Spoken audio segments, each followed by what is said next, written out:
So dia pun kata, Wancang, kurang ajar kau. Saya macam, Senpai tu senior lah. Saya tak buat apa-apa pun. Kenapa? Apa yang kurang ajar kan? Dia pun bagi tahu, okay, kalau kita...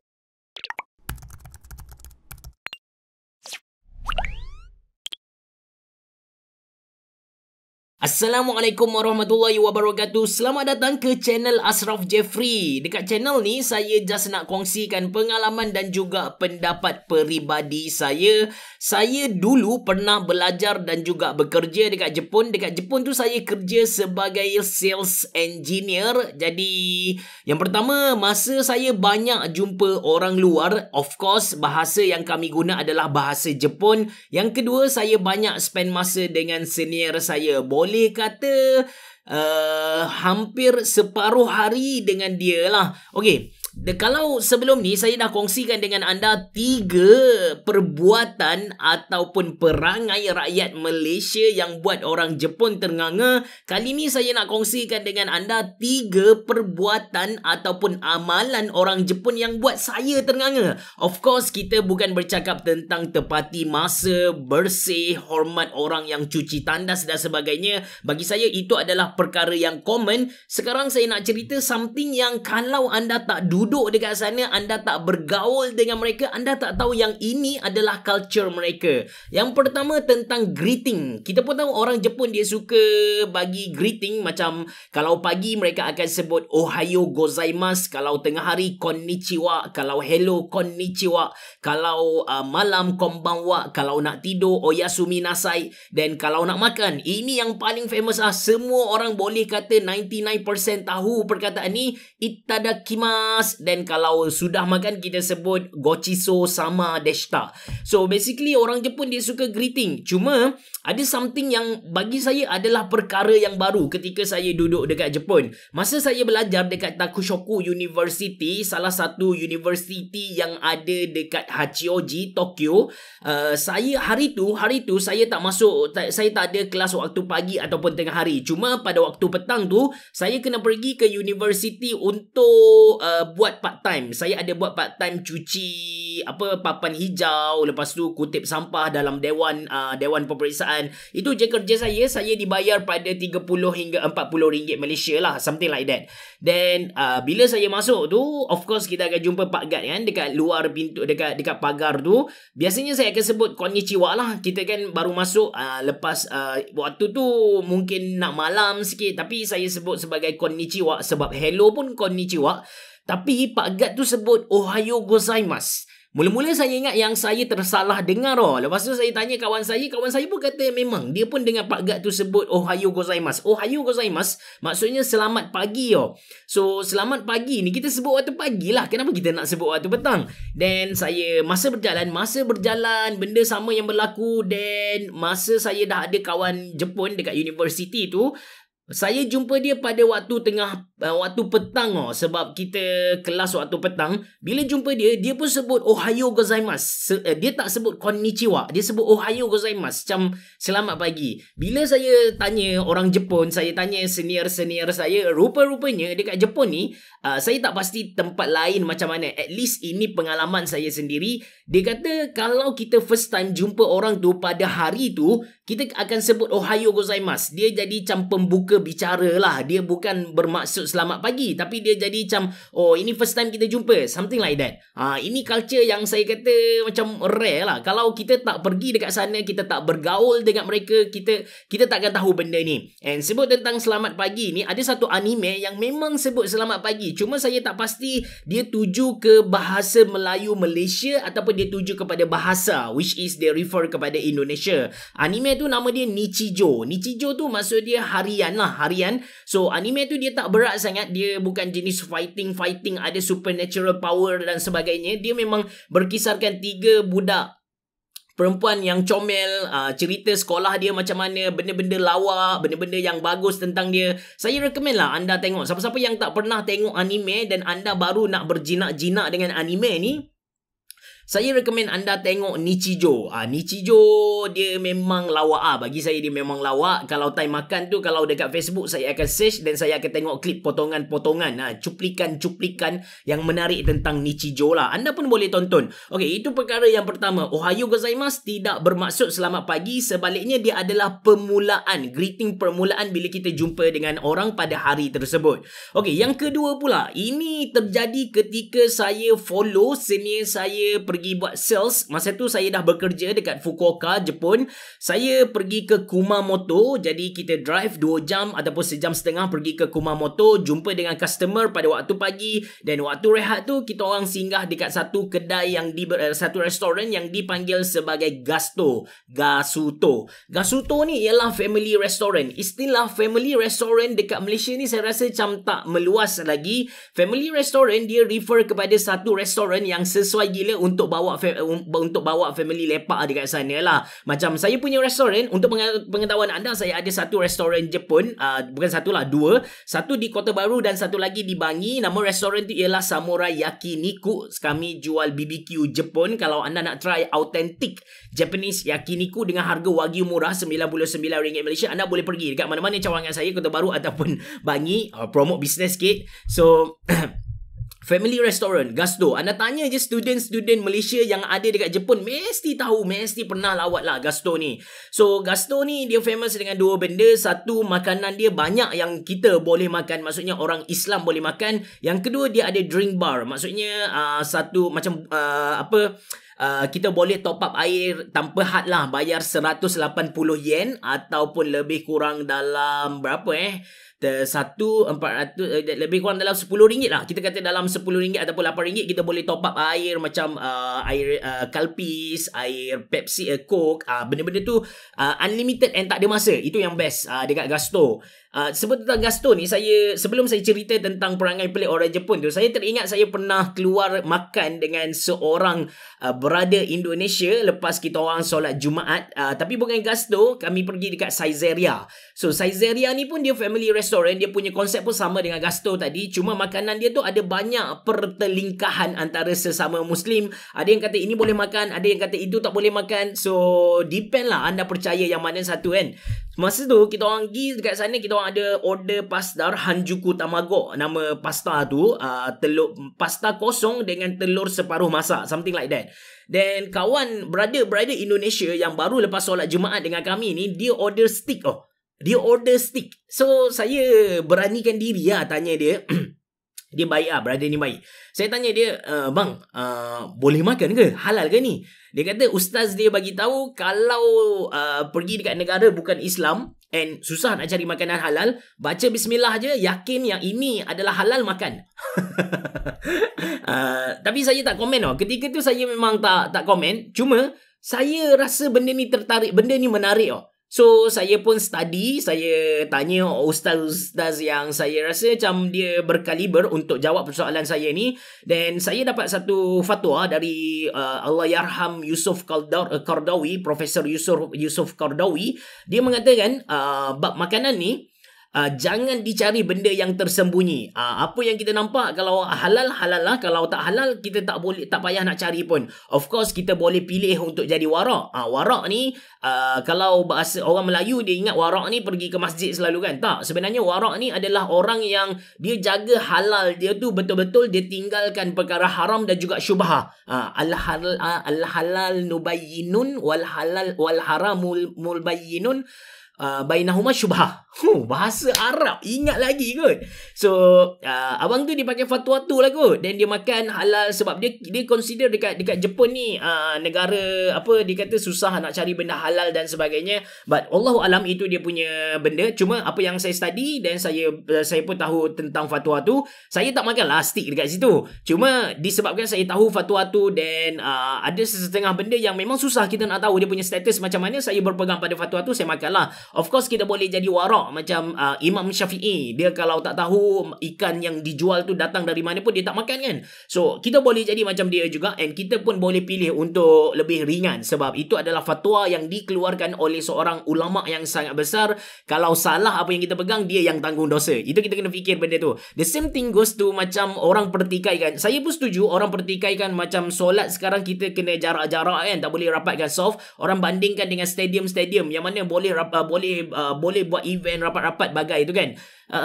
Betul, saya suka kalau masjid benarkan kita solat rapat-rapat, tapi kita kena tahu satu benda. Bila government kita tak benarkan benda tu, kita nak tapi kita tak dapat, ketahuilah yang kita dapat pahala tu. Allah suruh kita follow kita punya government, kita punya ulil amri. So kita follow mereka selagi tak bertentangan dengan syarak. Mereka punya garis panduan betul membuatkan kita rasa tak puas hati. Kenapa orang pergi konsert buat maksiat boleh dekat-dekat? Kenapa kita nak solat Jumaat, kita nak hampir-hampir pun tak boleh? Betul, saya faham benda tu. Tapi dalam satu sudut lagi, kita kena tahu yang kita kena follow uli amri kita. Dan kalau kita follow mereka, kita akan dapat pahala yang kita nak tadi. Jauh dah jadi ustaz lah. So Gusto tadi saya lepak dengan senior saya, dan saya pun waiter tu dia bagi kami satu buku menu standard lah kan. Dia bagi satu buku menu, saya pun ambil. Okay, katakan ni buku menu lah. Saya ambil buku menu tu, saya pun check sendiri saya nak order makanan apa kan. Nak order makanan apa. Lepas tu senior saya tegur. Senior Jepun saya tegur. Dia panggil saya Wan. Jadi nama comel dia akan jadi Wan Chang. Chang tu dia macam sajalah, dia panggil saya Wan Chang. Dia tak panggil Wan Sang, dia tak panggil saya Wan Kung, dia tak panggil Wan je, tapi dia sengaja panggil Wan Chang sebab Wan Chang tu dia comel and dia refer kepada anjing. So dia pun kata, Wan Chang, kurang ajar kau. Saya macam Senpai tu senior lah. Saya tak buat apa-apa pun. Kenapa? Apa yang kurang ajar kan? Dia pun bagi tahu, okay, kalau kita 2 orang, kita nak order makanan, kita tak boleh ambil menu seorang diri. Tak boleh. Kita kena letak tengah-tengah. Letak secara melintang macam ni. Sama-sama tengok. Dia kata ini adalah adab. Saya tak pastilah benda ni diamalkan oleh semua orang Jepun ataupun dia sengaja tipu saya ke. And mungkin juga ini diamalkan oleh couple-couple. Saya pun tak pasti macam mana. But itu yang diajar ketika tu. Somehow saya macam terkejut juga. And dia make sense. Bila kita fikir balik dari sudut Jepun, walaupun dari sudut orang Melayu ataupun orang Malaysia, kita tak rasa benda ni macam logik kan. Cuma kalau kita tengok dari sudut orang Jepun, kita kenal orang Jepun tu sendiri, benda ni make sense. Okay, so itu yang kedua. Maksudnya menu, kalau kita dapat satu menu, kita tak boleh tengok seorang diri. Kita kena letak dekat tengah, sama-sama tengok dari tepi. Tengok dari tepi nak order apa. Itu benda yang kedua yang buat saya tenganga lah. Yang ketiga ni dia actually awal juga saya tahu benda ni kan. Masa mula-mula saya sampai dekat Jepun, kita sampai pada musim bunga. Kita sampai dekat musim bunga sebab bulan 4 tu dah start university. Bulan 3 tu kami sampai, and kami ada bulan 4 tu sakura dah bloom. Sakura dah berkembang, and dia ada satu culture yang dipanggil sebagai hanami. Hanami ni ialah macam piknik bawah pokok sakura yang bunga jatuh-jatuh kan. Jatuh macam tu. So kita lepak dekat bawah dengan lagu ke, sambil makan-makan, buat buat makan-makan dan sebagainya. And masa tu kita bawa banyak makanan. Dia panggil apa? Potluck kita buat potluck. So kami ada bawa makanan kami. Tapi of course ada ramai yang bawa chicken dish. Ada bawa jajan chicken dish. Macam nama chicken dish, macam super ring. Yes, macam super ring kan. So macam super ring tu biasa kita buka ikut atas kan. Biasanya macam mana saya tak ada chicken dish dekat saya. Katakan ni adalah super ring kan. So biasanya kita akan buka ikut atas, dan kita akan ulur tangan masuk ke atas. Dari atas lah ke bawah kan. Biasa kita makan macam tu. Tapi bila kita duduk dekat Jepun, rupanya kalau kita buka dari atas ni bermaksud kita macam nak bagi tahu orang yang kita nak makan chicken dish ni seorang diri. Saya tak tahu sebutan chicken dish tu macam mana. Kalau dekat Kelantan kita panggil chicken dish. Chicken dish. cekedih. Tapi super ring tu lah. Super ring. Lepas tu apa lagi? Rota. Lepas tu ada lagi Pringles. Ada ke Pringles yang dalam plastik? Tapi something like that. So biasanya kita buka ikut atas dan kita ambil macam tu. Which is ini refer kepada benda ni aku nak makan seorang je. Aku tak nak share dengan orang lain. Kalau kita nak share dengan orang lain, kita kena buka dia macam buka baju. Kita kena buka dekat belakang dia. Lepas tu kita tarik dia terbuka macam tu. So semua orang boleh capai. Itu tandanya kita nak makan ramai-ramai. Dia macam bila saya tahu benda ni, wow, hebatnya orang Jepun. Tak pernah terfikir pun aku benda ni kan. Biasanya kita nak makan seorang ke, nak makan dua orang ke, kita memang buka di atas je, belah atas je. Then makanlah. Kadang-kadang kita tak nak bagi kawan kita makan pun, kita tak tahu nak bagi tahu macam mana. Jangan makan cekedis aku, jangan makan super ring aku kan. Kita tak tahu nak bagi tahu macam mana. Tapi Jepun punya culture, which is buka dengan dekat atas ataupun buka dekat tengah tu, itu menandakan aku nak share ataupun aku tak nak share. Dia lebih kurang sama dengan nak masuk lane kereta, kita bagi signal, lepas tu orang bagi kita masuk, lepas tu dia pun kita pun macam mana, orang bagi kita masuk, dan kita pun tekan emergency light sebagai tanda terima kasih dekat orang belakang kita lah, something like that. Ni yang kita panggil dia sebagai omoyari lah. Kita fikir apa yang orang seterusnya, kita fikir perasaan orang seterusnya. So itu yang dipanggil sebagai omoyari lah. Dia ada konsep omoyari tu. So basically ada tiga benda yang mungkin ada banyak lagi saya akan kongsikan pada next video, tapi saya limitkan kepada tiga ni. Yang pertama tentang Ohayo gozaimasu tadi, kita punya greeting. Sebut tentang greeting ni, saya nak cerita tentang satu greeting yang falsafah dia cukup besar dan anda semua tahu, iaitu itadakimasu. Bila kita nak makan, biasanya kita akan sebut itadakimasu kan, saya nak makan. Kalau anda tengok subtitle ketika tu, dia akan tulis macam let's dig in, maksudnya jom makanlah kan. Tapi kalau anda belajar bahasa Jepun, kita akan guna perkataan itadaku bila mana kita menerima sesuatu dari orang yang kita sangat-sangat hormat. Contoh perkataan sasete itadakimasu, maksudnya tolong benarkan saya buat ni, wahai senpai, wahai senior kita yang handsome. Contoh something like that. So bila dijadikan perkataan dari itadaku, dia bertukar kepada itadakimasu, bermaksud yang dia macam satu perkataan yang mengatakan terima kasih kepada sesuatu yang sangat besar sana sebab bagi kita makan. Dalam erti kata lain macam bersyukur lah. Dia bersyukur sebab boleh makan tadi. Cuma dia sebab orang Jepun ni dia tak ramai yang beragama. And benda tu dia just jadi macam culture lah. Culture, and dia orang tak berapa tengok benda ni sebagai macam Tuhan dan sebagainya. Tapi hakikatnya dia adalah satu perkataan yang menggambarkan betapa dia bersyukur di atas makanan yang diberikan kepada dia tu. Menarik kan? Itadakimasu. Sebelum ni kita just tahu, okay, sebelum makan kita sebut itadakimasu, tapi rupa-rupanya ada falsafah di sebalik perkataan itadakimasu tu sendiri. Lepas makan kita sebut gochiso sama deshita, which is saya tak tahu apa-apa falsafah tentang gochiso sama deshita lah. Saya just tahu tentang itadakimasu tadi. Bila saya tahu tu saya macam wow, sebab saya punya prinsip hidup senang saja, kita mesti bersyukur. Bersyukur kepada Allah sebab kita dah dapat segala-galanya. Kita kena, bila kita berdoa, kita pun kena berdoa, ya Allah bagilah aku kecukupan, rasa cukup. Even saya tak tahu benda ni betul ataupun tak. Dikatakan bila kita sampai dekat syurga nanti, InsyaAllah, benda pertama sekali Allah akan hadiahkan kepada kita adalah satisfaction, kepuasan. Kita akan dapat rasa kepuasan tu. Kalau di bumi kita tak rasa puas. Kita buat something kita tak rasa puas. Even kalau kita dapat buat, macam saya ada 2 channel YouTube, Mona Lisa PC dan juga Ashraf Jeffrey ni kan. Walaupun subscriber kita kata tinggi, views tak tinggi lah, tapi subscriber boleh dikatakan tinggi, saya tak puas. Saya nak buat satu lagi. Kalau saya ada duit 1 juta dalam bank, saya nak buat jadi 10 juta. Kita tak puas atas muka bumi ni. That's why kita kena rasa bersyukur. Bila orang tanya saya apakah yang dimaksudkan dengan bersyukur ni, dia bukan sekadar terima kasih. Bagi saya dia bukan kita sekadar kata dekat Allah terima kasih atas segala yang kau berikan kepada kami. Bukan.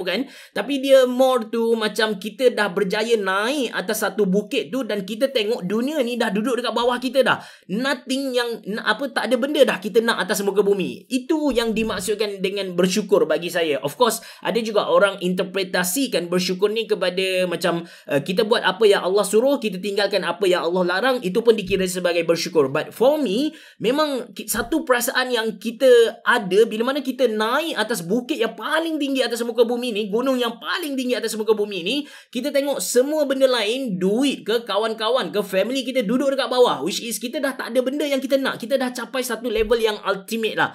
So itu yang dimaksudkan bersyukur dengan saya. Saya tak pasti anda boleh dapat tak message yang saya cuba sampaikan ni, but itu. Okay, yang kedua ialah yang tentang menu. Yap, kita tukar menu kan. And menu ni juga menarik. Kalau anda pergi dekat Jepun, kebanyakan menu dia ada gambar. Macam restoran samurai yakiniku. Anda nak order something, anda boleh tengok gambar makanan tu. Itu biasanya diamalkan oleh orang Jepun. Tapi kalau kita pergi dekat izakaya sebagai contoh, dia punya buku menu pun tak ada. Dia memang tak ada buku menu. Kita kena tengok dia punya menu dekat dinding-dinding, and tulisan dia ke bawah macam tu, kadang-kadang dengan kanji yang entah apa-apa. Dekat Jepun, bila kita kata macam nak order makanan ikan kan, dia memang detail macam kita lah, ikan patin ke, siakap ke. Dan Jepun dia ada perkataan-perkataan dia. Kita orang luar belajar bahasa Jepun, kita tak belajar patin nama apa lagi. Ikan siakap, ikan sebelah kan, ikan tu kita tak hafal nama dia. Kita just hafal sakana, ikan, itu saja. Mungkin namazu tu sebab berkait dengan gempa bumi kan. So kita just hafal dua perkataan tu je. Ni keluar lagi sabak tu mungkin kita tahulah, tapi kalau dia ditukar kepada dalam tulisan kanji, mampus nak baca kau. So tu menu dekat Jepun. Lepas tu yang ketiga, iaitu cara buka cekedis. Serius, saya tak tahu apa sebutan dia. Cekedis, tapi lorak Kelantan cekedih lah. Cekedih. Dia tak S, dia H, cekedih. Seriously. So cara buka tu berbeza juga. Jepun ada banyak lagi makanan-makanan yang kita beli dekat Jepun, macam dekat 7E Jepun, yang ada unsur-unsur omoyari. Saya bagi contoh dia punya onigiri. Onigiri dia yang saya sedang tunjuk kepada anda ni, dia dah tulis potong ikut mana dulu, 1, lepas tu tepi 2, 3, lepas tu kita terus boleh cabut dia punya plastik, kita boleh terus makan tanpa kotorkan tangan kita. Menarik kan? So itu sahaja untuk video kali ini. Kalau ada apa-apa yang anda nak tahu tentang Jepun, ataupun anda nak tahu apa-apa sahaja, tak kisahlah, atas muka bumi ni, selagi saya ada pengalaman dan juga knowledge tentang benda tu, saya akan kongsikan dalam anda boleh tulis dalam ruangan komen di bawah. Saya akan kongsikan jawapan dengan anda semua. Assalamualaikum warahmatullahi wabarakatuh. Bereboh. Jumpa lagi.